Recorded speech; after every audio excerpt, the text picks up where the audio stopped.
नमस्कार मित्रांनो, मोहक मराठी कथा या यूट्यूब चॅनलवर आपले मनपूर्वक स्वागत आहे। यात तुम्हाला नवनवीन कथा ऐकायला मिळतील। जर तुम्हाला मी सांगितलेल्या कथा आवडत असतील तर माझ्या कथांना लाईक आणि सबस्क्राईब करा आणि नवनवीन कथांचा आनंद घ्या। तर मित्रांनो, मागच्या भागात आपण पाहिले की कशा पद्धतीने दिव्याने सगळे प्रकरण आपल्या हातात घेऊन आपल्या घराला म्हणजेच आपल्या वाड्याला पुरीची शान परत आणून देण्यासाठी हवं ते करण्याचा निश्चय घेतला आणि त्यानुसार ती आपले पावले ठेवू लागली। तिचे सासरे भाऊसाहेब इनामदार सगळ्यात पहिले यांच्यावर ताबा मिळवला तरच आपण आपल्या मनात जे आहे ते सगळं करू शकू याची तिला कल्पना होती आणि त्यानुसार तिने आखणी केली। तर चला पाहूया इथून पुढे काय होतंय ते। दिव्या चहाचा कप किचन मध्ये ठेवून परत आली तेव्हा तिने पाहिले की भाऊसाहेब उठण्याचा प्रयत्न करत होते, पण नशेत असल्या कारणामुळे त्यांचे पाय अजूनही डगमगत होते। मग तिनेच त्यांना समोर येऊन आधार दिला आणि म्हणाली, चला आम्ही तुम्हाला बाथरूम पर्यंत सोडून देतो। असे म्हणत तिने भाऊसाहेबांना आधार दिला। भाऊसाहेब आपल्या सुनेचा खांदा पकडून होते आणि दिव्या आपला हात त्यांच्या कमरेपासून पोटाकडे घट्ट ठेवून होती आणि दुसरा हात ती त्यांच्या खांद्यावर असलेल्या हातावर आधार देऊन होती। तिच्या हाताचा नरमपणा आणि तिच्या शरीराची उष्मा भाऊसाहेब स्पष्टपणे जाणू शकत होते। चुकीनेच का होईना पण त्यांची नजर वारंवार तिच्या चोळीकडे जात होती। हळूवार पावलांनी दोघेही बाथरूम पर्यंत पोहोचले। भाऊसाहेबांना आत सोडून दिव्या बाहेर आली होती की तिला तेवढ्यातच बाथरूम मध्ये धम्मकन आवाज आला। ती पळतच बाथरूम मध्ये गेली तर त्यांनी पाहिलं की भाऊसाहेब बाथरूम मध्ये खाली पडले होते। ती ओरडतच म्हणाली, बाबासाहेब तुम्हाला लागलं तर नाही ना? आणि तिने आपल्या सासऱ्यांना उचलून परत बाथरूमच्या छोट्या टेबलवर बसवले। ते म्हणाले, नाही हो, तेवढे लागले नाही, माझा पाय घसरला होता, पण मी भिंतीचा सहारा घेतला त्यामुळे मला खूप लागले नाही। असे म्हणत ते आपल्या कमरेवरून हात फिरू लागले। हा नालायक सध्या, याला माहित आहे की आम्हाला आंघोळ घालण्याचे काम त्याचे आहे, तरी पण तो सकाळी सकाळी चालला गेला। भाऊसाहेब आपल्या नेहमीच्या रागात गुरगुरत बोलले, त्यात त्यांची काही चुकी नाही बाबासाहेब, आम्हीच त्यांना पाठवले। दिव्या उत्तरली, तरी पण त्याने विचार करायला पाहिजे होता। असे म्हणत भाऊसाहेब परत आपल्या कमरेवरून हात फिरू लागले। मला असं वाटतंय बाबासाहेब की तुमच्या कमरेला काहीतरी लागलं आहे, दाखवा मला। असे म्हणत दिव्या भाऊसाहेबांच्या मागे आली आणि ते काही म्हणतील याच्या पहिलेच त्यांचा कुर्ता मागून वर उचलून कुठे काही लागलंय का ते बघू लागली। ती बघू लागली तर भाऊसाहेब एकदमच एका जागी स्तब्ध झाले। त्यांना तिला तसे करण्यापासून थांबायचे होते, पण दिव्याने वाटच पाहिली नाही। खूप जास्त लागलं नाहीये बाबासाहेब, फक्त थोडंसं खरचटलेलं दिसते। दिव्याने कुर्ता पूर्ववत केला आणि म्हटले, हो। भाऊसाहेब फक्त एवढेच बोलू शकले, तुम्ही बसा, मीच आज तुम्हाला नहू घालते। असे म्हणत ती पुढे आली। खरे तर भाऊसाहेबांना तिला नाही म्हणायचे होते, पण दिव्याने चहात मिसळलेल्या औषधीमुळे त्यांच्या शरीरात उठणारी प्रखर उत्तेजना त्यांना गप्प करून होती। दिव्याने त्यांचा कुर्ता वरती सरकवला। त्यांनीही गुपचूप प्रतिसाद देत आपले दोन्ही हात वर केले। ते आता फक्त धोत्रावर होते। डोक्यावर पदर घेऊन चेहरा झाकून आंघोळ घालणार? तुम्हाला दिसेल सुनबाई, ते थोडे हसतच बोलले। असे म्हणताच दिव्याने आपल्या डोक्यावरचा पदर काढून आपल्या कमरेभोवती खेचून गुंडाळून घेतला। तिने पदर हटवल्यामुळे भाऊसाहेबांना पहिल्यांदाच दिव्याचा चेहरा इतक्या जवळून पाहता आला होता। एक वेळा त्यांनी तिला पुन्हा मन भरून पाहिले आणि मनातल्या मनात तिची खूप तारीफ करण्यापासून ते स्वतःला थांबू शकले नाही आणि त्यानंतर त्यांची नजर तिच्या मानेखाली खिळून बसली। ती काही केल्या हल्लीच नाही, कारण तिने तिच्या डोक्याचा पदर कमरेला अशा पद्धतीने गुंडाळला होता की त्यांच्या नजरेला आता तिच्या छातीचा ठाव घेण्यास बराच वाव मिळत होता। आता तिने भाऊसाहेबांच्या डोक्यावर तांब्याने पाणी ओतायला सुरुवात केली। ती आंघोळ अशा पद्धतीने घालत होती की अर्धे पाणी भाऊसाहेबांच्या अंगावर पडायचे तर अर्धे पाणी तिच्याच अंगावर। थोड्याच वेळात भाऊसाहेबांसोबत स्वतःही पूर्णपणे ती भिजून गेली।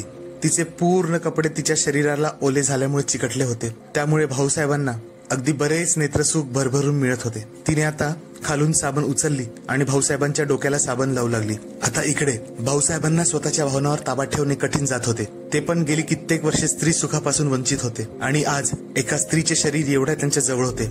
दिव्या थोडी वाकून त्यांना साबण लावण्यात मग्न होती तर ते तिचे नितळ यौवन निहाळण्यात मग्न होते। ते तिच्या एवढ्या जवळ आले होते की ते आपल्या चेहऱ्याने तिच्या शरीराला स्पर्श करू शकत होते। दिव्याने मागे वळून त्यांच्या पाठीला साबण लावून नाहू घालणे सुरू केले. या म्हाताऱ्या वयातही कसलेले त्यांचे शरीर पाहून ती तर अचंबितच झाली. या वयात सुद्धा एवढे सुदृढ शरीर, ज्यावर म्हातारपणाची एकही छाप नाही, मजबूत खांदे, रुंद छाती, बलदंड बाहू. आणि तिला हे माहीत होते की भाऊसाहेब ओल्या चिंब झालेल्या तिच्याकडे पाहत आहे. तिलाही तेच हवे होते आणि ती अचानकपणे घसरण्याचे नाटक करून मागून त्यांच्यावरच कोसळली. ती म्हणाली, माफ करा बाबासाहेब, माझा पाय घसरला होता. आणि इकडे तर भाऊसाहेबांचे प्राण तिच्या अचानकपणे झालेल्या स्पर्शाने कंठाशीच आले होते.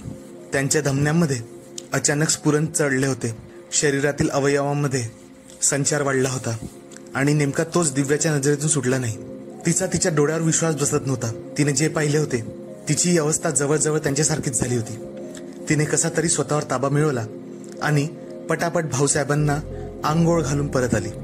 पण भाऊसाहेब तिला जाताना पाठमोरे बघत होते. आतापर्यंत तिला आदर्शसारखे बघून कदाचित त्यांचे मन भरले नसावे. ओली झालेली दिव्याच्या कापडे चिकटलेल्या पाठमोऱ्या आकृतीला निहाळताना तिच्या लयबद्ध लचकत मुरडत चालताना ठेका धरणाऱ्या पृष्ठभागाला ते बघतच होते. त्यांच्या तोंडून फक्त हेच निघाले, खरंच आई वडिलांनी हिचं नाव योग्यच ठेवलंय, दिव्या. दिव्यच आहे ही. पाण्याने ओल्याचिंब झालेली दिव्या जवळजवळ पळतच आपल्या रूममध्ये शिरली आणि तिने दार लावून घेतले. या झालेल्या सर्व घडामोडीत तिचे शरीर चांगलेच तापले होते. जर ती आणखी 2 मिनिटे तिथे थांबली असती तर तिला माहीत होते की आज तिने तिच्या सासऱ्यावर ताबा मिळवला असता. तिने घाईघाईने आपली ओले कपडे काढून फेकली आणि बिछाण्यावर उडीच टाकली आणि स्वतःला शांत आणि तृप्त करण्यासाठी तिची स्वतःचीच धडपड सुरू झाली. आणि तिकडे दिव्या गेल्यावर भाऊसाहेबांची स्थिती काही वेगळी नव्हती. त्यांनाही आता काही सुचत नव्हते. कितीतरी वर्षानंतर त्यांच्यात अशा काही भावना जागरूक झाल्या होत्या. त्यांना हे कळतच नव्हतं की त्यांनी याआधी स्वतःला कधी शांत केलं होतं. कदाचित त्यांच्या लहानपणी कधीतरी. पण त्यांच्या सुनेने त्यांच्यावर आज अशी काही वेळ आणली होती की तीही त्यांच्या म्हातारपणी. मग काय, तिच्या कल्पनेच्या विश्वात गुंग होत तेही स्वतःत गुंतू लागले आणि स्वतःला खेळवत राहिले. इकडे स्वतःतील जाळ शांत होऊन वाहून गेल्यावर दिव्याने स्वतःला सावरले. तिच्या मनात तर असे होते की सरळ जाऊन आपल्या सासऱ्यासोबत. पण तिने ठरवले होते की या सगळ्याची सुरुवात प्रथम तिच्या सासऱ्याकडून व्हावी, नाहीतर सगळा खेळ खराब झाला असता. तिला अशी बनायचे होते की भाऊसाहेब तिच्या मागे एखाद्या भावऱ्याप्रमाणे फिरावे. आपली कापड बदलून मगाशीची ओली कापडे वाळायला टाकण्यासाठी बाल्कनीमध्ये आली तेव्हा तिला मधल्या दिराची म्हणजेच प्रतापची गाडी तिला वाड्यात येताना दिसली. प्रताप यांना जास्तीत जास्त लोक इनामदार कुळावरचा कलंक समजत होते. कारण होतं त्याच्या यशाची सवय. त्यांना वैश्यांच्या वस्तीमध्ये रमायची आणि नेहमी नशेत राहायची सवय पडली होती. तो कित्येक आठवडे घरीच यायचा नाही. पण कुणाचीच कधी हिंमत झाली नाही की त्याला कुणी वळून काही म्हणेल. असा काही त्याचा रोग होता. खुद्द भाऊसाहेब पण त्याला काहीच बोलत नव्हते. प्रताप आपल्याच मर्जीचा मालक होता. त्याला जे वाटेल तो ते करत होता. आज तो 2 आठवड्यांनी परत घरी आला होता. प्रतापची खोली जिथे होती तिथे जायसाठी त्याला दिव्याच्या रूमच्या समोरून जावे लागत होते आणि तो नेहमीच तिथे 2 मिनिटे थांबून आपल्या वहिनींचा हाल हवाल विचारत होता आणि नंतर आपल्या रूम मध्ये जात होता. आज पण असेच होईल ही गोष्ट दिव्याला माहिती होती. ती परत आपल्या रूम मध्ये पोहोचली आणि तिने रूमचा दरवाजा उघडला. कार पार्क करून इथे पोहोचायला प्रतापला जवळपास 5 मिनिटाचा वेळ लागणार होता. हाच विचार करून ती बाथरूम मध्ये गेली. तिने आपले सारे केस ओले केले आणि आपल्या शरीरावरचे सर्व कपडे काढून टाकले. आता ती फक्त एका काळ्या रंगाच्या पेटीकोटवर आणि वरती त्याच कलरच्या अंडरगार्मेंटवर येऊन ती आरशासमोर उभी झाली. जशी काही ती आताच आंघोळ करून निघाली आहे असा काही तिने देखावा तयार केला होता. दरवाजा तिच्या मागेच होता. ती आरशातून पाहू शकत होती. थोडी वेळ गेली तर तिला प्रतापच्या पावलांचा आवाज ऐकायला आला. जसा जसा प्रताप जवळ येण्याची चाहूल तिला येत होती तिच्या हृदयाची धडधड वाढत होती. तिच्या शरीरात लाज आणि वासनेची एक वेगळीच लहर उठलेली होती. थोड्या वेळानंतर दरवाजा उघडला आणि तिला आरशातून प्रतापचा चेहरा दिसला. प्रताप 2 आठवड्यानंतर घरी फक्त पैसे घ्यायसाठी आला होता हे तिला माहिती होते. जे पैसे तो घेऊन गेला होता ते पैसे वैश्यांच्या मागे आणि दारूमध्ये तो उडवून आला होता. त्यांनी गाडी वाड्यासमोर थांबवली आणि आत आला. वाड्यात शिरल्याबरोबरच समोरच त्याच्या वडिलाची रूम होती, पण तिथे जायची त्याला गरज वाटली नाही. तसेही तो फक्त थोड्या वेळसाठी आला होता. पैसे घेऊन त्याला परतच जायचे होते. तो आपल्या रूमकडे जाऊ लागला. रस्त्यात त्याच्या वहिनीची रूम पडत होती. तिचा हालहवाल तो नेहमीच विचारत होता. दिव्यावर त्याला खूप दया येत होती. बिचारी दिव्या एवढ्या कमी वयात, एवढ्या तरुणपणी या भयान वाड्यात अटकून पडली आहे असे त्याला नेहमी वाटायचे. तो हळूच दिव्याच्या रूम समोर थांबला आणि त्याने हलकेच दरवाजा उघडण्याचा प्रयत्न केला, पण त्याचा गळा सुकायला लागला. कारण दिव्या जवळपास अर्ध उघडी आरशासमोर आपले केस विंचरत होती. ती बहुतेक आता आंघोळ करून निघाली आहे, कारण तिच्या अंगावर फक्त एक पेटीकोट आणि वरती एक अंतर्वस्त्र होते. तिचे लांब मोठे केस तिच्या पेटीकोटला पण ओले करत होते, जो जवळपास ओलाच झाला होता. एका क्षणासाठी तो लाजून दरवाजापासून दूर हटला आणि आपल्या खोलीकडे चालायला लागला. पण माहित नाही काय झाले, तो परत पलटला आणि दरवाजातून वाकून पाहू लागला. त्याने आपल्या आयुष्यात कितीतरी स्त्रियांना, वैश्यांना असे उघडे पाहिले होते. त्याची गिनती त्याला पण माहिती नव्हती, पण दिव्यासारखे कोणीच नव्हते. गोऱ्या मखमलासारखे शरीर, लठ्ठपणाचे काहीच चिन्ह नाही, लांब केस, पातळ कंबर आणि गोलाईदार पृष्ठभाग, या सगळ्या दृश्याने तर त्याचा जीवच काढून टाकला होता. तो एक अय्याश माणूस होता. आणि वैनिया म्हणून काय झाले, स्त्री तर शेवटी स्त्रीच राहते अशी त्याची काहीतरी विचार करण्याची पद्धती होती.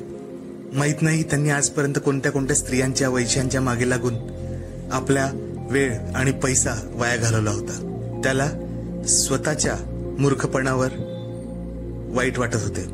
घरी एवढी रत्नाची खान, एवढी सौंदर्यवती असून सुद्धा आपण बाहेर धक्के खातोय. नाही, असे नाही व्हायला पाहिजे. दिव्याला माहिती होतं की प्रताप दरवाजाच्या मागे उभा राहून तिला पाहत होता, कारण आरशाच्या एका कोपऱ्यातून ती त्याची झलक पाहू शकत होती. तिने खूप हळूहळू आपले केस वाळवले, जेणेकरून तिचा धीर तिला खूप वेळपर्यंत असाच पाहू शकेल. ती जाणूनच स्वतःची हालचाल अशा पद्धतीने करत होती की ज्यामुळे तिकडे प्रताप आणखीन घायल होईल. तिला ते सगळे कळत होते आणि दिसतही होते. थोड्याच वेळानंतर तिने आपली चोळी उचलली आणि घालत घालत ती बाथरूमकडे निघायला लागली. पण जेव्हा ती पूर्ण कपडे घालून आली तेव्हा तिला प्रताप दरवाजाजवळ दिसला नाही. तिने आपले कपडे ठीक केले आणि दरवाजा उघडून ती बाहेर निघाली.